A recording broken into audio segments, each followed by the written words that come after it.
kasih rekan-rekan sejawat yang sudi meluangkan waktunya di sela-sela aktivitas mengajarnya. Baik, ada aktivitas baik pada pagi hari ini yang akan disampaikan oleh sahabat kita Ibu Yulianita dan Ibu Lisna Purnamasari, yakni tentang diseminasi budaya positif yang akan beliau sampaikan informasi-informasinya kepada kita semua tentang apa itu budaya positif, dan mudah-mudahan nanti apa-apa yang sudah disampaikan oleh beliau berdua dapat kita ambil manfaatnya, lalu kita ikuti di dalam kegiatan kita di kelas masing-masing. Begitu. Beranjak ke acara selanjutnya, mari kita bersama-sama membaca lafaz basmalah. Bismillahirrahmanirrahim. Langsung saja kita langsung menyimak materinya. Yang pertama oleh sahabat kita Ibu Yulianita SPD. Kepada beliau dipersilahkan. Terima kasih Pak Arif yang sudah memberikan waktu untuk saya menjelaskan tentang diseminasi budaya positif. Selamat pagi Bapak Ibu guru hebat. Pagi. Selamat pagi. Pagi. Luar biasa. Luar. Selamat pagi. Pagi. Luar biasa. Ya, terima kasih kepada Bapak Ibu guru hebat yang sudah hadir di sini. Saya bersama rekan saya Ibu Lisna Purnamasari. Kami adalah calon guru penggerak angkatan 10. Kami akan menjelaskan tentang modul 1.4, yaitu tentang diseminasi budaya positif.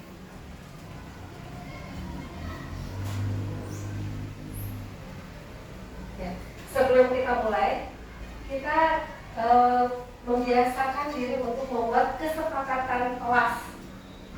Oh ya, untuk kesepakatan forum hari ini di sini, bagaimana? Ya. Setuju?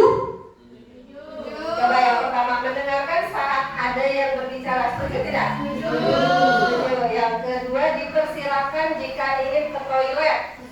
Setuju. Yang ketiga, diperbolehkan menggunakan handphone dengan bijak. Setuju. Yang keempat, dipersilakan sambil minum atau makan. Ada yang mau menambahkan untuk kesepakatan kelas? Ya, ayo kira-kira ada yang mau ditambahkan? Bu? Boleh kan? Boleh. Saat saya nanti sedang menjelaskan atau menyampaikan materi, Bapak Ibu guru boleh sambil makan atau minum. Ya, tidak, kita serius tapi santai ya, jangan terlalu tegang, santai aja. Boleh kita tambahkan nih?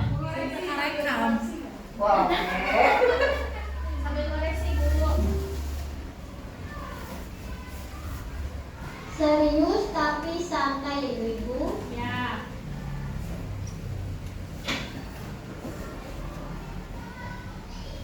Nah, jadi ada 5 kesepakatan di forum ini. Di tambahannya adalah serius tapi santai. Ada lagi yang boleh tambahkan? Ini pertanyaan yang lebih jelas itu dipersilakan jika ingin ke toilet. Boleh jika bapak ingin ke Jangan toilet, ditahan, Pak. silakan.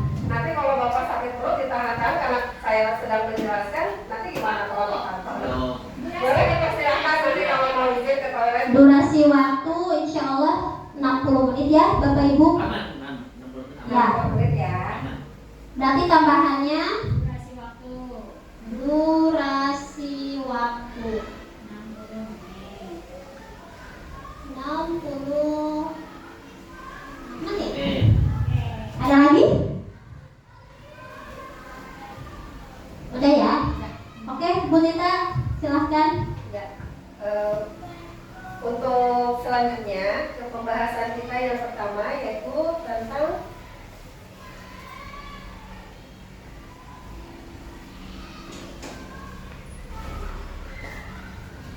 konsep utama modul budaya positif. Yang pertama itu ada perubahan paradigma belajar, yang kedua disiplin positif, yang ketiga kebutuhan dasar manusia, Yang keempat, motivasi perilaku manusia.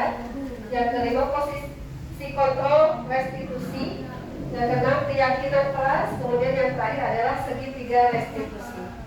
Yang akan pertama saya paparkan yaitu tentang perubahan paradigma belajar.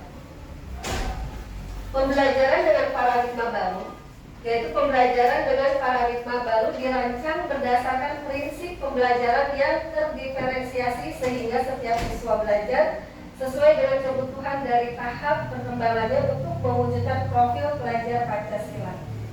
Di sini ada yang sudah tahu paradigma belajar itu ya seperti apa sih? Belajar yang terdiferensiasi itu yang bagaimana? Selama ini kita sudah melakukan itu belum? Di kelas. Terdiferensiasi itu artinya kita belajar menyesuaikan dengan gaya belajar anak, dengan minat belajar anak. Gitu. Kita tidak bisa memaksakan anak tersebut. Misal anak tersebut belum bisa membaca di kelas 5 misalnya, ada permasalahan seperti itu. Apakah kita harus memaksakan dengan kemampuan anak tersebut? Akhirnya anak tersebut tidak mendapatkan nilai sama sekali. Apa yang akan kita lakukan? Dengan cara apa kita memperoleh nilai? Gitu, anak tersebut supaya mendapatkan nilai itu bagaimana? Tidak pernah menulis, ya, tidak pernah mendapatkan nilai. Terus mau bagaimana? Apa yang kita lakukan? Jawab apa, Bu? Kalau ada permasalahan seperti itu, Memberikan waktu tambahan. memberikan waktu tambahan. Mungkin bisa di sebelum jam masuk ya. Misalnya jam masuk jam 7.30, 15 menit sebelum jam masuk kita bisa memberikan jam tambahan kepada anak tersebut, boleh. Kemudian ada lagi selain itu?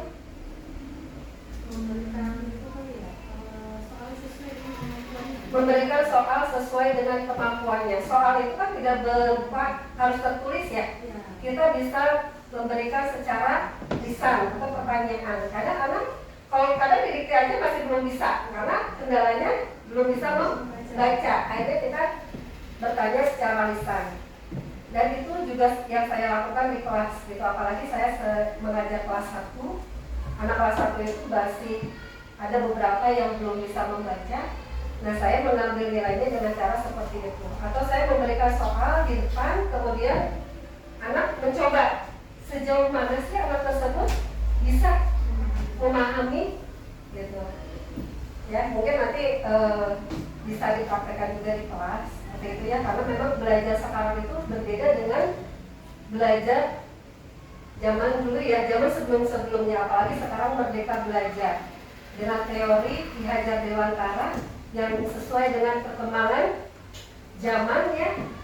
Kita harus bisa merubah pembelajaran yang tadinya mungkin hanya di dalam kelas, kita bisa merubahnya di luar kelas. Dengan belajar di luar kelas mereka akan lebih menyenangkan, gitu ya. Selanjutnya dalam budaya kita makna kata disiplin dimaknai menjadi sesuatu yang dilakukan seseorang pada orang lain untuk mendapatkan kepatuhan. Kita cenderung menghubungkan kata disiplin dengan ketidaknyamanan. Ada nggak sih dengan kedisiplinan yang kita terapkan di sekolah, anak didik kita merasa tidak nyaman? Ada tidak? Pasti ada, ya. Kita menerapkan jam masuk pukul 7.30. Ternyata anak datang jam 8. Ada ya? Masih ada anak yang seperti itu. Tapi kita tidak bisa menyalahkan anak karena salah satu faktor utama adalah didikan juga di rumah, yaitu bersama orang tuanya. Tapi dengan cara disiplin itu kita dapat menerapkan atau merubah atau memperbaiki anak tersebut menjadi jauh lebih baik. Cara penerapannya bagaimana? Dengan pembiasaan.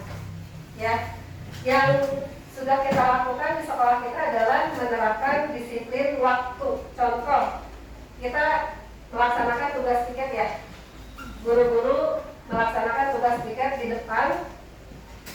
Jika ada guru atau siswa yang datang terlambat, kita menulis di buku, sehingga kita tahu apakah anak A misalkan hari ini terlambat, apakah besok masih terus terlambat juga, seperti itu. Apakah perlu anak tersebut kita beri hukuman atau sanksi? Perlu tidak? Perlu ya. Tapi hukuman yang memang sesuai. Gitu. Kalau misalnya sekiranya anak tersebut masih bisa dipanggil secara baik-baik, insya Allah anak tersebut akan ada perubahan. Kalau masih dalam 3 hari, 4 hari masih melakukan hal tersebut, apa yang akan kita lakukan kira-kira? Ya betul, kita melibatkan orang tuanya, gitu. Kita panggil orang tuanya, kenapa sih anak ini, gitu. Anak ini kenapa terlambat terus? Padahal sudah tahu jam masuk sekolah itu pukul 7.30, tapi ternyata setelah 3 hari ini di buku yang tercantum namanya masih anak tersebut. Akhirnya kita panggil orang tuanya, kita tanya kendalanya apa, hambatannya apa, dan kita mencari solusinya seperti apa. Seperti itu. Kemudian sebagai pendidik tujuan kita adalah menciptakan anak-anak yang memiliki disiplin diri sehingga mereka bisa berperilaku dengan mengacu pada nilai-nilai kebajikan universal dan memiliki motivasi intrinsik bukan ekstrinsik. Nah, di sini ada anak-anak juga ya, seperti anak-anak kelas 1. Contohnya, anak yang belajar pasti diberi sanksi atau hukuman. Bagaimana dengan anak-anak yang tepat waktu? Bagaimana anak-anak dengan yang selalu mentaati peraturan yang ada di sekolah? Reward, betul. Kita beri reward. Reward itu tidak berupa harus barang ya. Kita misalkan punya stempel, bintang, atau tulisan good atau apa ya, itu juga iya, itu anak-anak juga senang gitu. Atau kita punya permen 1 biji aja dikasih kepada mereka, itu sangat senang. Itu adalah suatu penghargaan untuk mereka gitu. Bagaimana cara kita bisa merubah mereka menjadi jauh lebih baik adalah dari kita sendiri. Kita sebagai pendidik, kita yang lebih tahu mereka di dalam kelas atau di lingkungan sekolah kita seperti apa gitu. Kalau misalkan ada permasalahan apapun ya, italah tugas kita gitu ya. Selanjutnya, nah di sini ada kebutuhan. Selanjutnya motivasi perilaku manusia. Motivasi merupakan dorongan yang timbul pada diri seseorang secara sadar atau tidak sadar untuk melakukan suatu tindakan dengan tujuan tertentu. Kita juga perlu motivasi tidak? Perlu. Sangat perlu. Motivasi dalam bentuk apa? Ingin menjadi disiplin. Untuk kemajuan. Ya, motivasi itu kan dorongan. Contohnya apa? Dari kata-kata juga kan bisa ya? Ya kan? Gitu. Contohnya apa?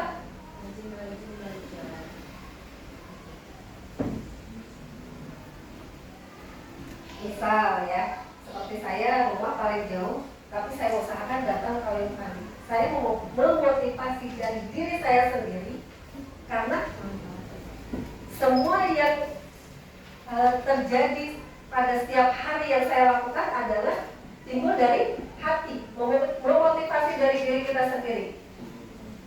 Semangat, ada semangat dari diri kita sendiri. Oh, saya mau datang ke sekolah lebih pagi nih karena saya mau bertemu dengan anak-anak.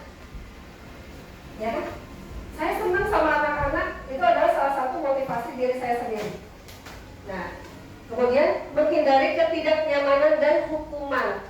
Nah, bagaimana cara menghindari ketidaknyamanan itu? Bagaimana menghindari sampai adanya hukuman? Bagaimana caranya? Yaitu murid melakukan disiplin diri karena dia takut dihukum. Dia merupakan motivasi ekstrinsik, yaitu tumbuh dari diri dia sendiri. Besok saya harus bangun pagi nih supaya saya tidak terlambat. Ya, memanage waktu. Saya nggak boleh tidur larut malam, aku besok kesiangan. Gitu ya, supaya saya tidak dapat hukuman dari guru.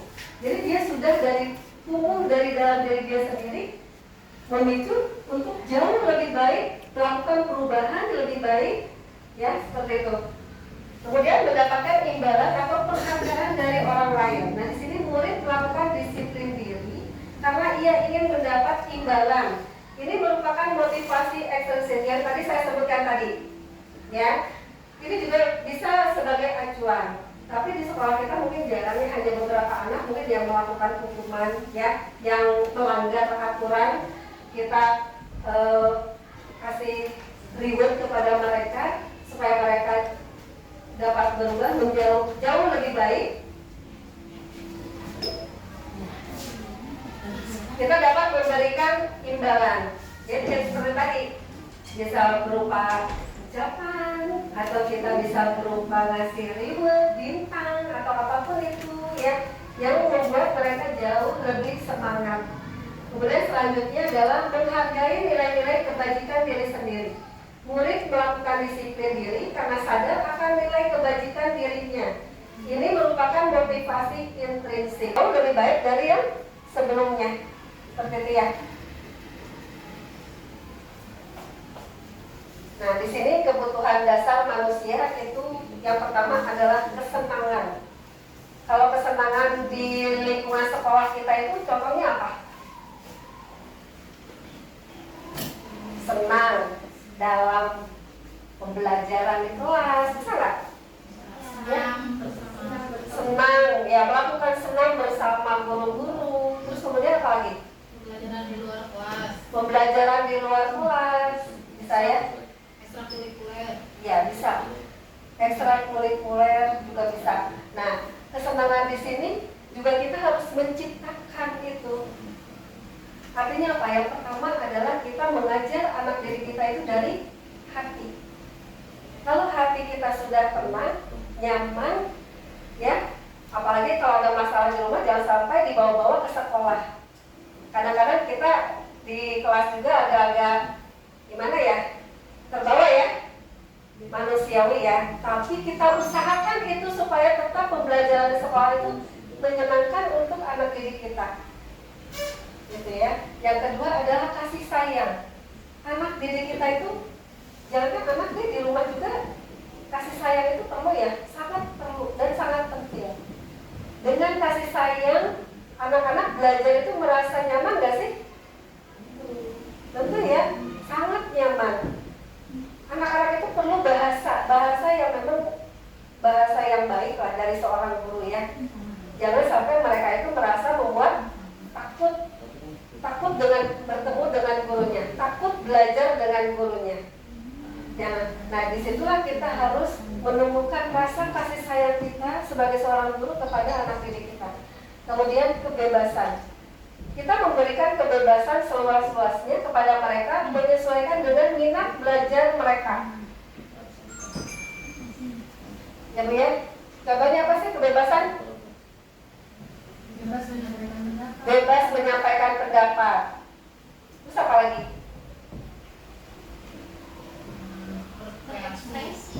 Bebas berekspresi. Terus apa lagi? Kalau misalnya kayak di kelas nih kan kadang ada anak yang memang senang membaca buku. Perlu nggak sih di kelas diadakan pojok baca? Perlu ya. Nah itu memberikan kebebasan kepada mereka. Kemudian apa lagi? Berinovasi lewat gambar. Berinovasi lewat gambar. Kalau berinovasi lewat gambar berarti kita juga sebagai guru mau berinovasi, ya, mengajar mereka menggunakan contoh ya sebagai alat peraganya itu infocus, ya, seperti itu, membuat media gambar yang memang membuat mereka itu belajar itu lebih menarik dan menyenangkan. Kemudian selanjutnya adalah penguasaan. Penguasaan di sini apa Bu? Penguasaan materi, gurunya harus siap, itu pasti ya. Bagaimana bisa anak mengikuti pembelajaran saat itu kalau gurunya saja tidak bisa menguasai materi? Kemudian apa lagi? Pengelolaan kelas. Pengelolaan kelas. Bagaimana caranya kita bisa mengelola kelas? Tapi bagaimana kalau di luar kelas? Kita perlu pengawasan atau bantuan dari guru yang lain tidak? Perlu. Ya. Yaitu. Kalau guru kelas 1, kelas 2, kelas 3 bisa tidak bergabung untuk belajar di luar kelas? Perlu adanya kolaborasi. Perlu adanya kolaborasi. Misalnya guru kelas rendah bergabung dengan guru kelas rendah, guru kelas tinggi bergabung dengan guru kelas tinggi, gitu. Berkolaborasi, bagaimana caranya pembelajaran mereka itu di luar. Oh ternyata dengan guru yang berbeda, dengan teman-teman kakak kelas yang berbeda-beda, ternyata sangat membuat mereka senang gitu belajar di luar. Kemudian ya selanjutnya adalah bertahan hidup. Bagaimana cara kita untuk bertahan hidup? Bagaimana cara kita untuk bertahan hidup? Makan, minum. Kita perlu healing nggak sih, jalan-jalan? Perlu ya. Terus apa lagi? Sosialisasi. Terus apa lagi? Ada lagi nggak? Ya, dengan adanya makan, minum, healing atau jalan-jalan ya itu sangat diperlukan untuk kita. Begitu juga anak-anak. Bagaimana anak-anak bisa bertahan hidup? Yaitu dengan cara kita bertahan hidup itu artinya kalau di sini itu supaya anak-anak itu betah mungkin ya, betah di sekolah, senang di sekolah. Bagaimana caranya? Nah, sekian saja yang dapat saya sampaikan. Selanjutnya dilanjut dengan rekan saya yaitu Bu Lisna Purnamata.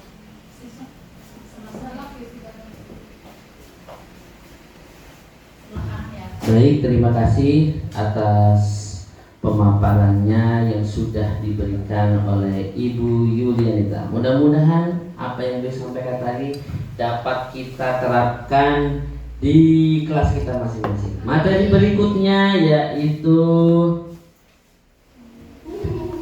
apa judulnya ini?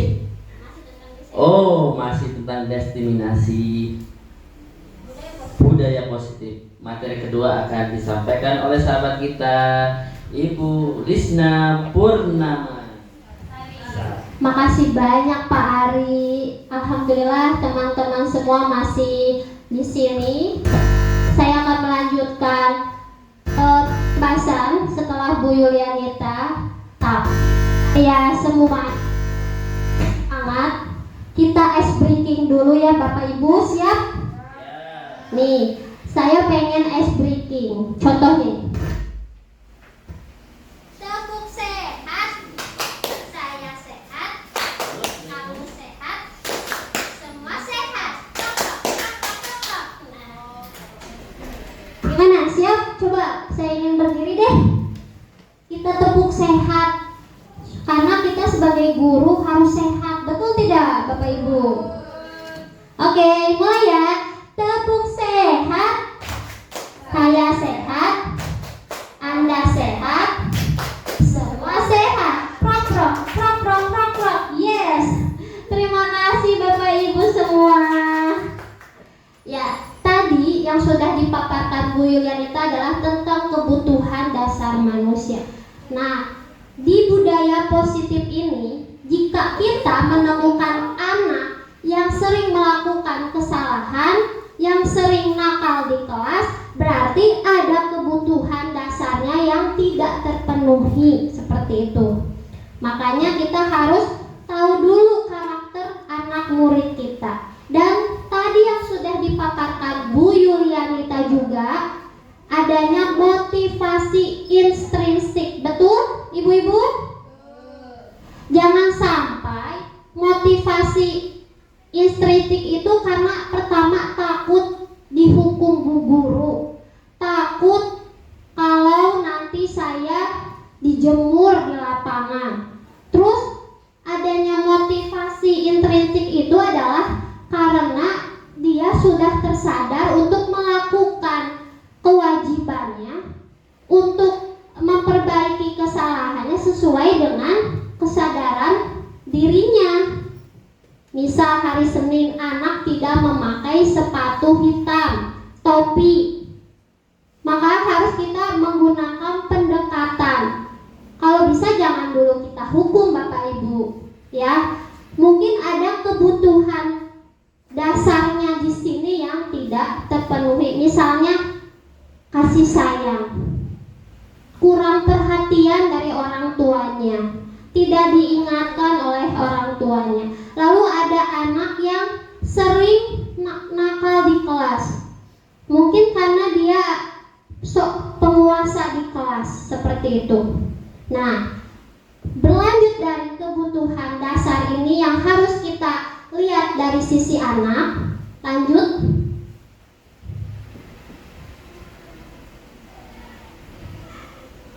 Nah, di sini kita lihat konsep disiplin antara hukuman dengan penghargaan. Efektif mana? Ya, coba kita gali dulu.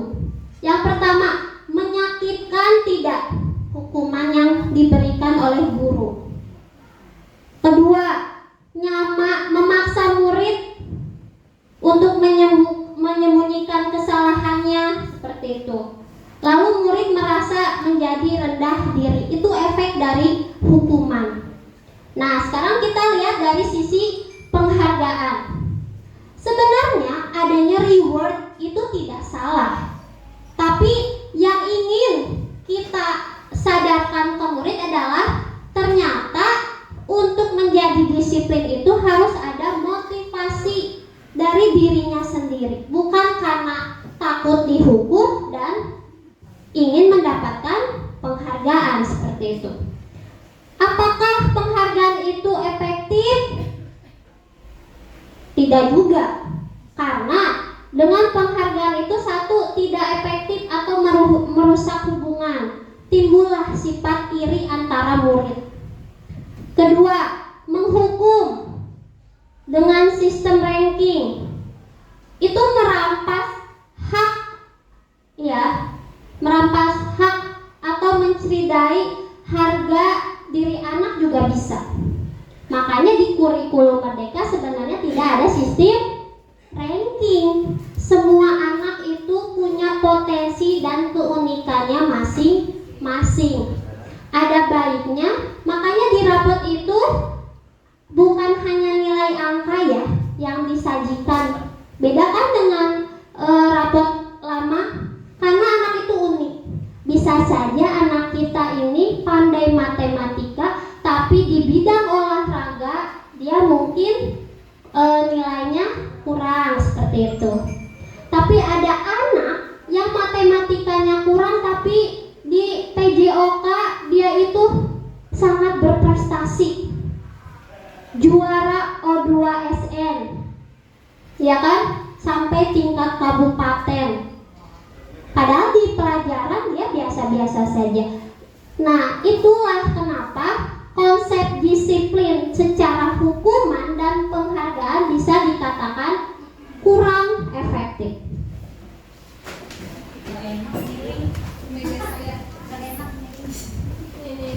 Nah, di sini ada yang namanya konsep disiplin pendekatan restitusi, seperti itu.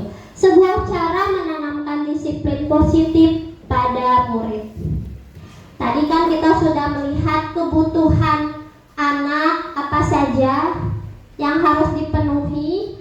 Nah, di sini dengan adanya restitusi adalah proses menciptakan kondisi bagi murid untuk memperbaiki kesalahan mereka, sehingga mereka bisa kembali pada kelompok mereka dengan karakter yang lebih kuat. Maksud di sini adalah kita bisa melakukan pendekatan dengan segitiga restitusi, tapi tidak menyalahkan anak jika anak melanggar sesuatu. Malah kita bisa berdialog dengan baik sehingga dia bisa sadar dan dia bisa menyadari apa kedepannya yang harus dia lakukan, seperti itu. Nah, dalam restitusi ada ciri-cirinya. Yang pertama adalah si anak bukan menebus kesalahan, namun belajar dari kesalahan. Yang kedua adalah memperbaiki hubungan. Bolehkah kita memarahi anak di depan teman-temannya yang lain? Nah, itu tidak efektif Bapak Ibu. Ya. Tawaran bukan paksaan. Dalam restitusi ini kita bisa menawarkan apa yang akan menjadi perbaikan dalam dia menyadari kesalahannya, seperti itu.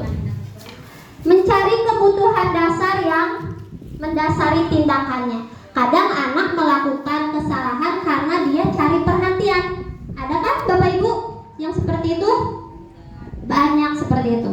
Lalu fokus pada karakter, bukan tindakan. Nah, di sini kita lihat kesalahannya itu seperti apa. Semoga dengan pendekatan segitiga restitusi yang kita lakukan kepada anak, dia akan menyadari dan mau berubah, sehingga kedepannya dia tidak akan mengulanginya lagi. Tapi kalau kita beri hukuman, ya, itu anak bisa jadi dendam sama gurunya, takut, ya, tidak mau terbuka dengan guru. Nah, itulah kenapa kita jangan langsung anak salah kita cap salah. Itu tidak dibenarkan. Dan menguatkan dan fokus pada solusi. Nah, menguatkan dan fokus pada solusi ini si anak juga yang menemukan solusinya sendiri, apa yang telah dia lakukan dan apa yang ingin dia perbaiki, seperti itu. Kalau masih bingung, nanti saya kasih video untuk supaya Bapak Ibu lebih fresh. Oke, next.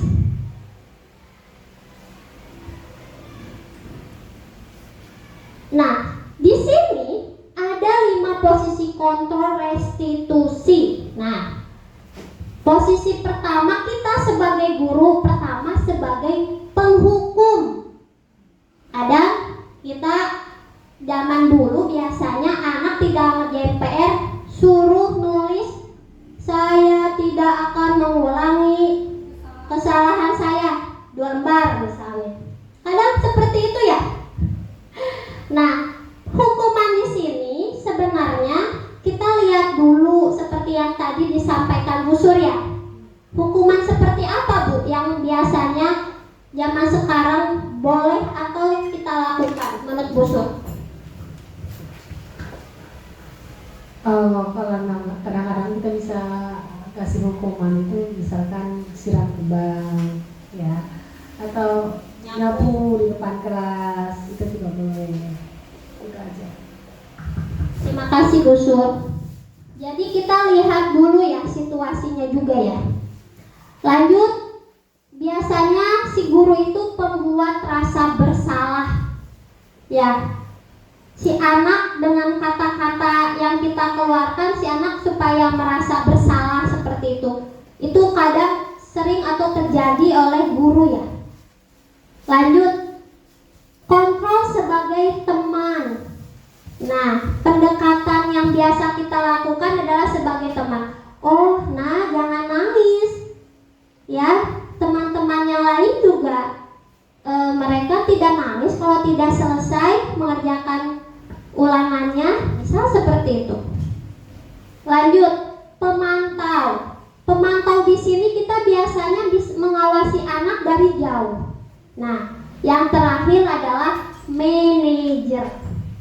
Kira-kira dari 5 kontrol restitusi ini mana yang sebaiknya kita lakukan sebagai guru?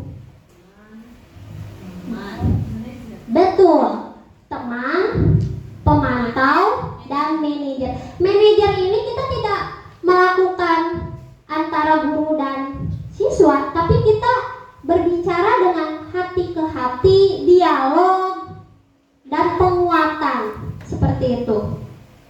Ya, lanjut.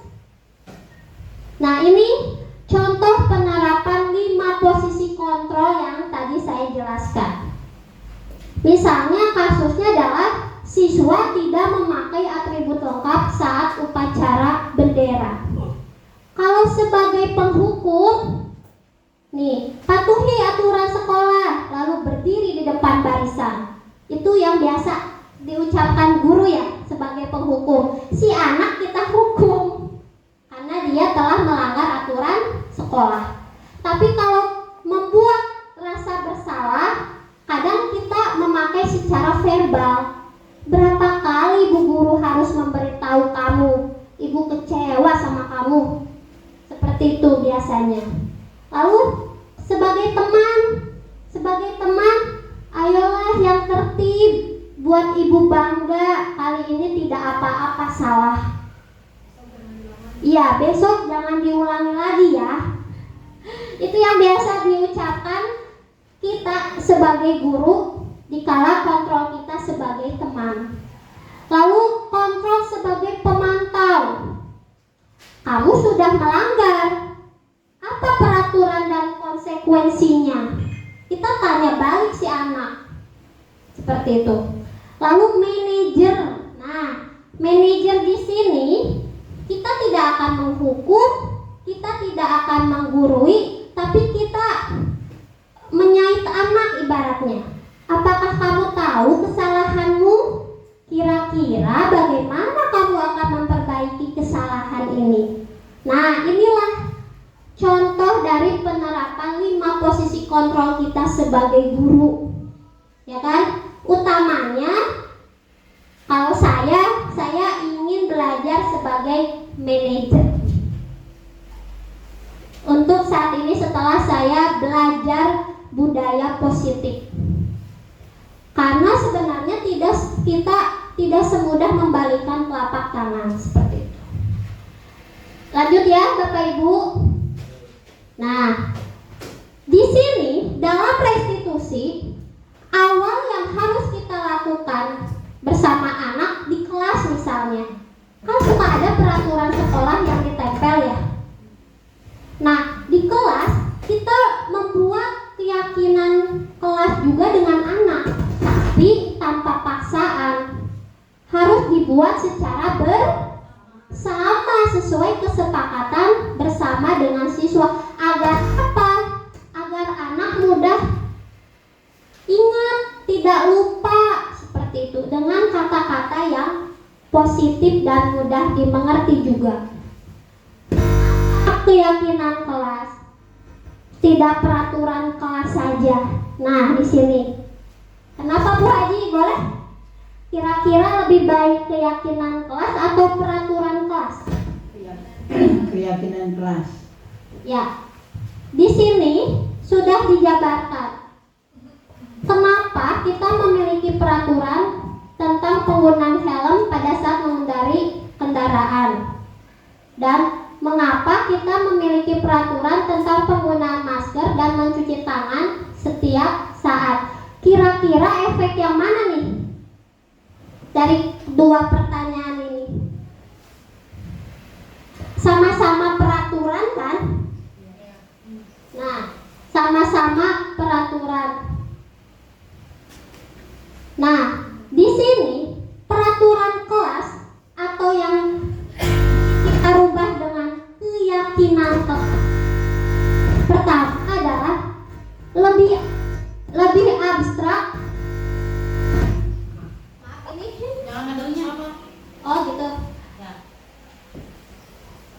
Jadi pembentukan keyakinan kelas ini bersama siswa adalah lebih abstrak dari peraturan. Lalu sedikit aja agar mudah diingat. Keyakinan kelas itu dibuat bersama anak supaya apa? Anak jika ingin melanggar, dia ingat dengan keyakinan kelas yang sudah dibuat di kelas bersama. Dan kalaupun anak berbuat salah, kita bisa mengingatkan kembali. Nah, karena kamu melanggar aturan yang sudah kita buat, kira-kira pelanggaran keyakinan kelas mana yang sudah kamu langgar? Oh, saya tidak mematuhi peraturan, yaitu menghubungi ibu guru saat saya izin, seperti itu. Nah, berarti kita harus melibatkan siswa agar keyakinan kelas ini bisa berjalan, seperti itu. Harus dibuat dalam bentuk positif. Nah, kita lanjut ke segitiga restitusi. Setelah kita membuat keyakinan kelas bersama siswa, bisa kita praktekkan 3 cara dalam kita menghadapi anak yang melanggar keyakinan kelas, seperti itu. Pertama, kita menstabilkan identitas. menstabilkan identitas dilanjut dengan kedua adalah validasi tindakan yang salah. Yang ketiga adalah menanyakan keyakinan. Dari segitiga restitusi ini, kita lihat pertama yang kita lakukan, kita berdialog, mengajak anak. Nah, tidak apa-apa melakukan kesalahan. Semua orang juga pasti melakukan kesalahan. Supaya apa? Anak mau bercerita. Anak mau mengeluarkan unek-uneknya kepada kita, gurunya. Validasi tindakan yang salah. Pasti setiap anak ketika melakukan kesalahan, dia memiliki alasan. Contoh yang tadi sepatunya tidak berwarna hitam, pasti dia punya alasan tersendiri. Jangan kita langsung hukum. Ya. Setelah dia validasi tindakan yang salah, lanjut menanyakan keyakinan. Keyakinan di sini kita tanya, kira-kira keyakinan kelas mana atau peraturan sekolah mana yang sudah dia langgar, sehingga dia akan memaparkan sendiri rencananya untuk memperbaiki kesalahannya. Untuk lebih jelasnya, saya ingin Bapak Ibu menyimak video segitiga restitusi agar lebih paham dan tercerahkan lagi. Bagaimana, siap? Baik, bentar ya, saya akan putar videonya.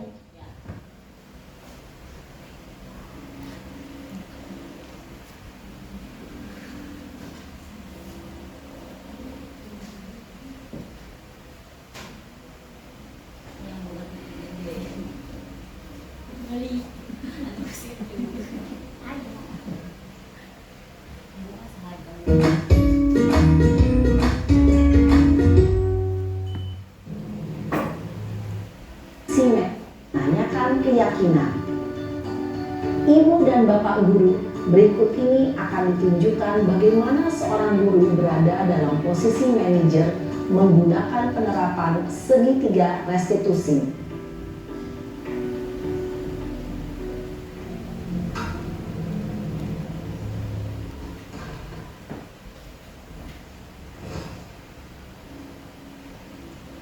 Siang Sarah. Siang Pak. Sudah lama nggak ketemu Sarah. Kenapa hari ini ada di sini?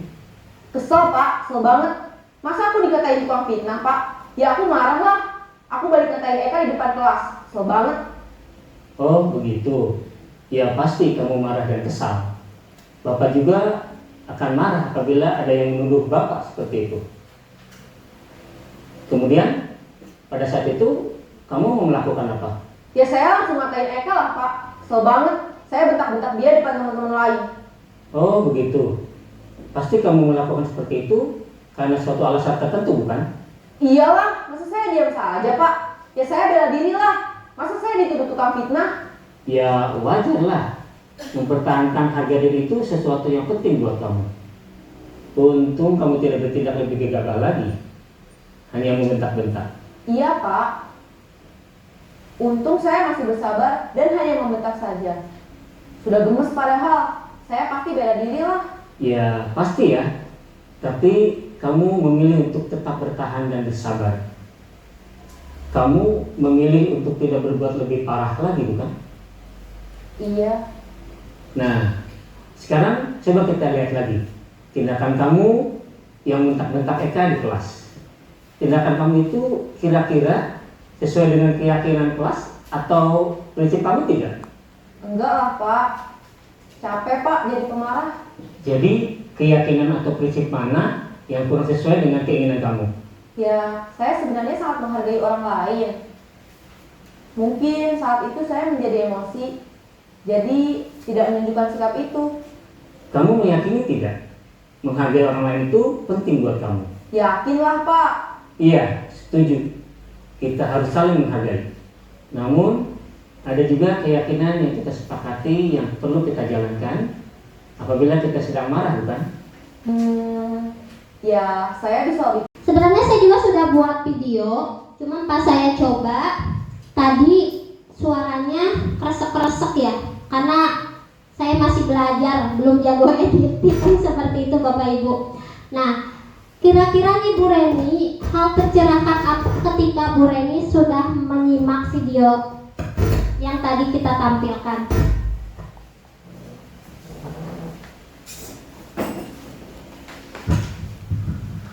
Menurut saya video tadi itu seorang guru sangat bijaksana, artinya dia tidak mendikte, dia menimbulkan sebuah pertanyaan kepada anak yang bersalah tersebut, dalam artian di situ tidak menjas bahwa 100% anak itu salah, dan bentuk penghukumannya dia pertanyaan yang begitu yang mengubah sikap dan karakter dia sehingga dia berkarakter lebih baik lagi, tidak emosional, tidak jadi pemarah, dan dia lebih mengevaluasi dirinya.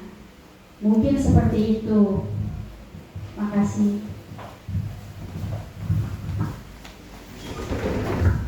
Ya, terima kasih Bu Reni atas batiknya. Nah, kira-kira dengan video atau penyampaian kami mengenai segitiga restitusi ini, selayaknya kita sebagai guru melaksanakannya. Betul itu Bapak Ibu? Paradigma baru yang bisa kita lakukan supaya apa? Kita bisa menciptakan iklan sesuai dengan filosofi Ki Hajar Arab, berpihak pada murid, seperti itu. Itu saja mungkin dari saya. Saya mengucapkan terima kasih sudah hadir pada pengimbasan hari ini. Mari kita kembalikan lagi ke moderator kita ya, Pak Ari.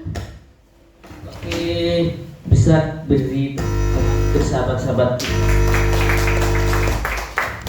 Oke, alhamdulillah siang hari ini sudah tidak pagi lagi ya. Siang hari ini kita sudah mendapatkan beberapa informasi yang sangat bermanfaat oleh dua rekan kita.